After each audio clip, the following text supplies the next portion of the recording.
you, Javon. Welcome to tonight's regional news. Coming out of Trinidad and Tobago, Minister of Public Administration Marlene McDonald and her husband have been arrested. The Member of Parliament for Port of Spain South was taken into police custody early Thursday.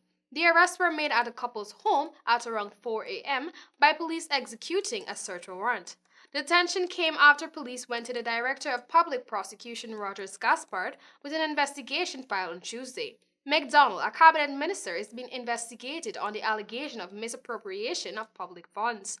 On June 1, 2017, Prime Minister Dr. Keith Rowley advised then President Anthony Carmona to revoke the appointment of McDonald, who was then the minister in Ministries of Public Utilities.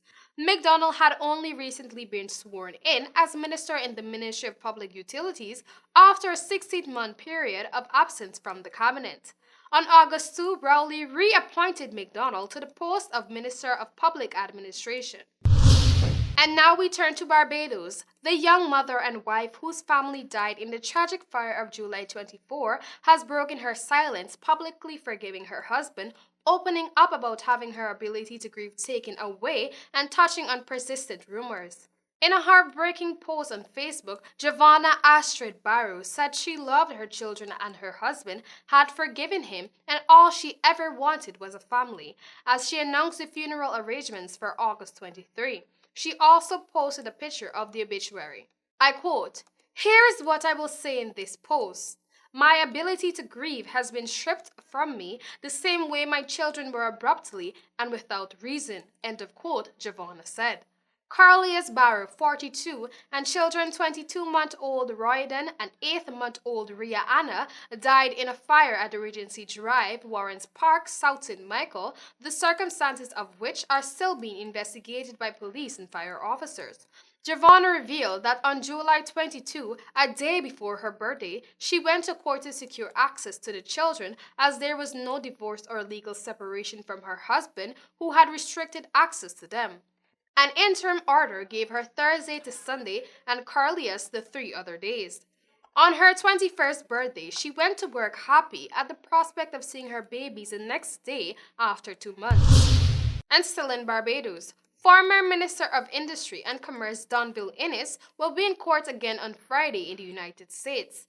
Innes, the former Member of Parliament of St. James South, is set to be arraigned on second superseding indictment in the Eastern District of New York, which is alleging he was a part of an extravagant scheme to launder money through the United States, along with co-defendants former insurance executive Alice Taxer and Ingrid Innes. Taxer, a Barbadian, is a former senior vice president of the Insurance Corporation of Barbados Limited, and Innes, a Canadian citizen, the former chief executive officer. And finally, we turn to Venezuela. The Venezuelan President Nicolas Maduro has ordered his government's representatives not to travel to Barbados for scheduled talks with political opposition, blaming the U.S. sanctions for the impasse. Maduro has decided not to send a Venezuelan delegation for talks on Thursday and Friday with the representatives of opposition leader Juan Guaido, due to the grave and brutal aggression being continuously carried out by the Trump administration against Venezuela, a government statement said late on Wednesday. The two sides began meeting in Barbados in July to seek a resolution to the political stalemate in the country. Venezuelans have noted how the leader of opposition delegation Juan Guaido has celebrated and promoted these actions that are harmful to the national sovereignty, the information minister said in a statement.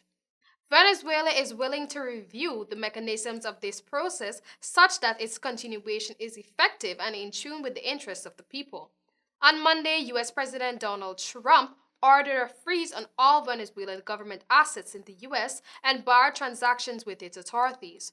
The U.S. move, which follows repeated rounds of sanctions against Maduro, includes the authorization of penalties against the foreign persons who provide support for his government, the U.S. National Security Advisor John Bolton said on Tuesday. Venezuela's Vice President Delcy Rodriguez has called the latest U.S. sanctions a global threat and an attack on private property.